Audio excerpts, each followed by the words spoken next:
Hello everyone. I am going to take the next 10 to 12 minutes and unpack the Scenes to Series book, the first grade Unit 4 narrative book that students will be starting in the next couple of days. So hang on tight. Feel free to pause the video whenever you need to spend a little bit more time on things, and hopefully you find it helpful. So first of all, in this text, what you're going to find is that it's 20 days long.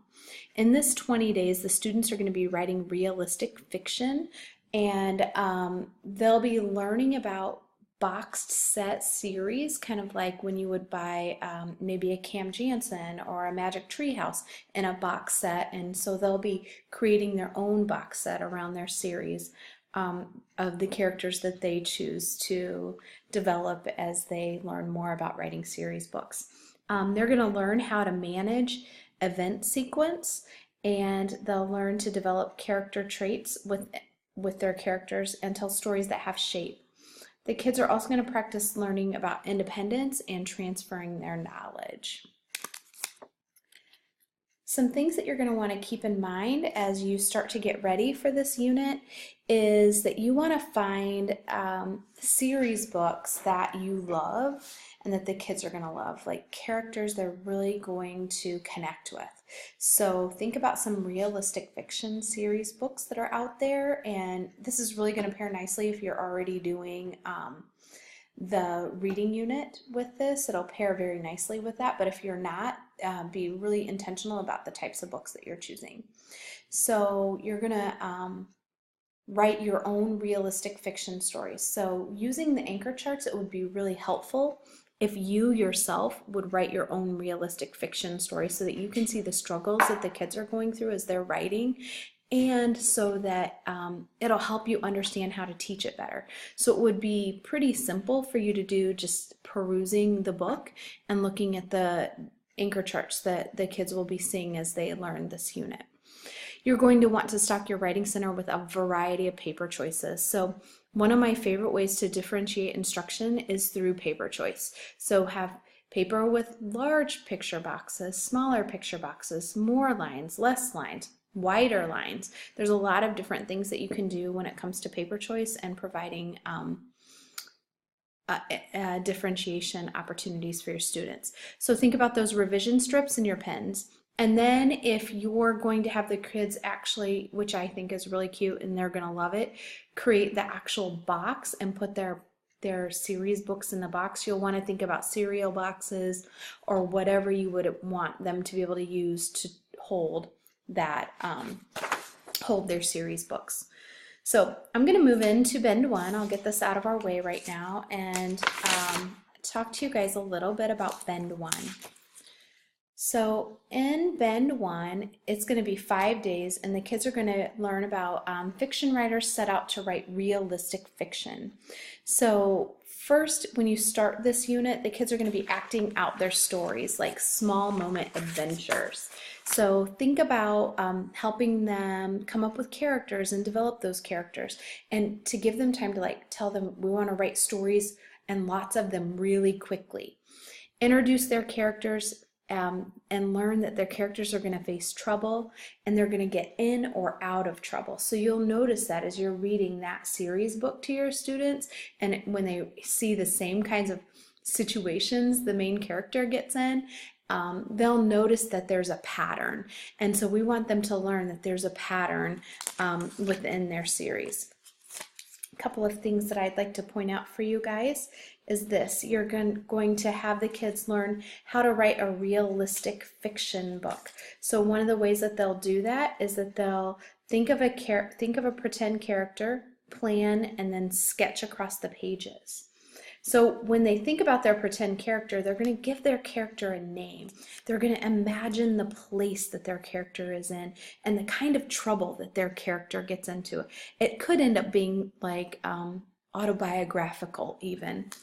Then they're going to touch and tell their story and sketch their story across the pages. So remember how we have them touch and tell across the pages their story, and then have them sketch it out before they begin actually writing that. So that's kind of how that phase will go. You'll teach them about the cycle of being a fiction writer, the cycle of being fiction writers, and fiction writers make up characters, give their characters names, imagine adventures, they touch and tell, they sketch and write, and they do this over and over again. Other things that we want them to do is to bring their stories to life. And so you're going to teach them in this particular bend. This is challenging work for first graders, but we're going to teach them how to bring their stories to life by unfreezing people, by making them talk, and by making them move within our stories.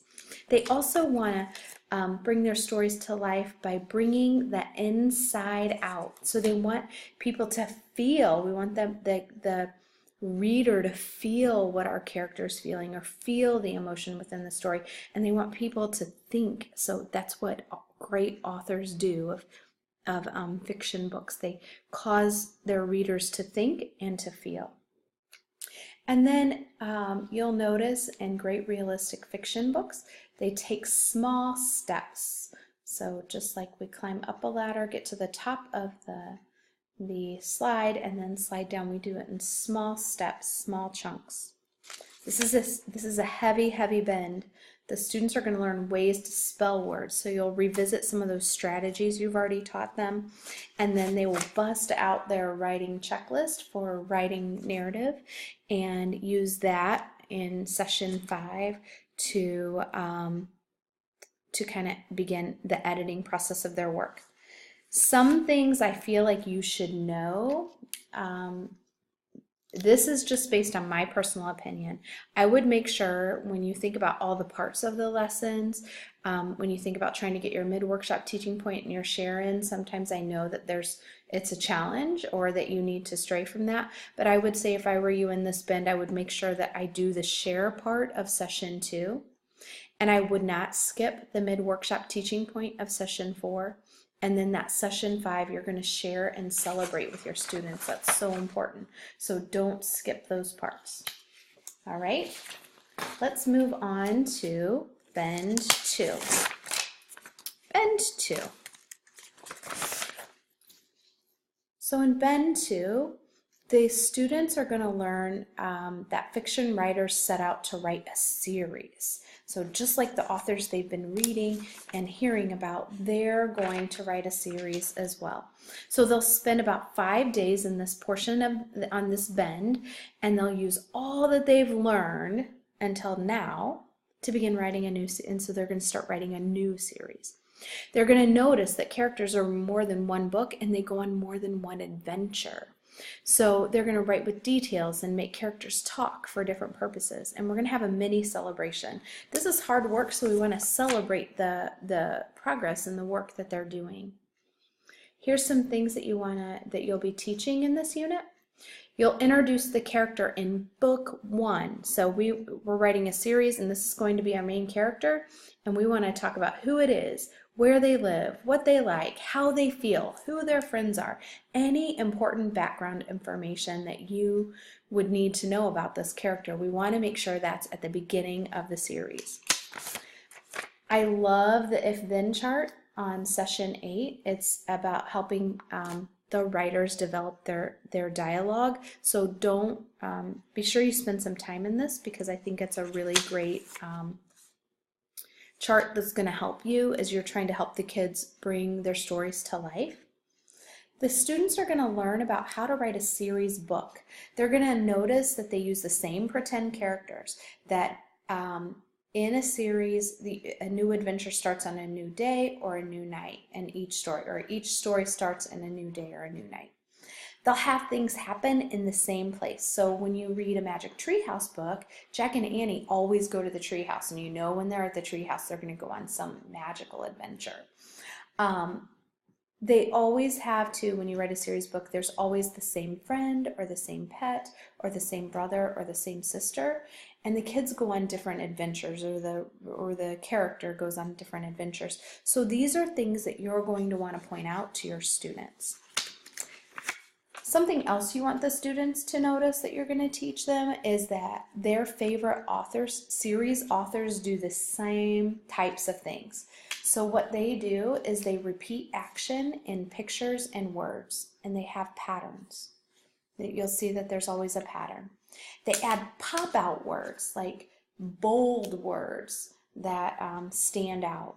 They also share characters' feelings in pictures. It's not just in the words, but they add those in their pictures. They will learn about adding details to their pictures, describing the setting, such as the time, the place, the weather, or the season. And then they're going to know that their favorite series authors make action exciting. They give lots of details about their characters, and they make the action suspenseful. And then, as always, we're going to have that mini celebration. You're going to take some time to celebrate the learning and the series that the students have just written. So here's some things that I think are really important for you to think about in Bend 2. Session 6, don't skip Session 6's share. You're going to do a shared writing. Session 7, there's an important mid-workshop teaching point, and Session 9, the mid-workshop teaching point and share are really important. If you need to, and I never say this, do that on 2 days. So you could spend 2 days on Session 9. I hardly ever say that, but if it's a must, then this would be the time that you might want to consider that. All right, I'm going to keep going quickly. Bend 3. Bend 3. Bum, bum, bum. Bend 3. This is where students are going to learn about becoming more powerful at writing realistic fiction. They're going to study the genre and study themselves as writers. So they're going to be really reflective in this particular bend. It's 5 sessions long. The students will do like a mini inquiry of the realistic fiction genre. So they'll be using their mentor text for that. They're going to call on all of their own experiences to imagine those tiny details. So what was it like when you did that? Can you remember? Can you picture in your mind? And now let's try to add that to our story. So our job is to help the students think about the reader creating a story in their minds. So there's some big things. This is a big one. I don't normally do this, but I'm going to. There's a big chart on the superpowers of writing super series writers. So there's a really great chart. I just tried to hurry up and put that on this for you guys so you could see that. That'll be one of the things you're going to teach them about being a super series writer. They're going to learn how a chapter or a table of contents can help them plan their story. So this is going to be really important to help them think about their planning of their story over a period of time, like using that story arc and using the chapters for that. They're going to question and investigate what makes realistic fiction realistic. So what are some details that they notice in the story that makes this real? They'll also notice patterns in the books that they're reading, those mentor texts. So like when you're reading Mudge and the Happy Cat, Henry and Mudge and the Happy Cat, you're going to notice patterns within all of those series books. Finally, for this, they're going to learn how to show and not tell. So they'll learn how to show in their words and not tell and in their pictures. All right? Last thing I want to tell you about Bend 3, things to know about Bend 3. Session 11, do the mid-workshop teaching point. Don't skip it. Session 12, do it again, mid-workshop teaching point. Session 13, you need that share. That's going to be really important for the students. Session 14, mid-workshop teaching point and share. And session 15, mid-workshop teaching point. So when I work with teachers, a lot of times what they do when I unpack like this is they'll go through their the front of their book and they'll highlight things in a certain color that are definite. You cannot skip. You do not want to alter. You want to make sure you do this. So that might be a tip that's helpful for you. So finally, we're going to end this quickly. Bend 4 is 5 days, but it's super simple. We're going to get ready to publish our final series. So it's 5 days long. They'll publish their second series, and they're going to create a Meet the Author event. So that's going to be a really fun. Celebration of their writing. So you're going to have a punctuation party where they learn how to we're going to go through with their checklist and go through their writing like with a fine-tooth comb and make sure that it's all ready for their big event where the people get to meet the author. We're going to revisit that favorite author series. All of these were taught earlier in Bend 2. You're going to have the students create a Meet the Author page, which is going to be so fun, and they get to celebrate being series authors. So some final tips for you. You need to know about Bend 4. Don't forget mid-workshop teaching point on session 17. Session 18, make sure you do the conferring and small group work. That's really important. I hope you found this helpful. Thank you.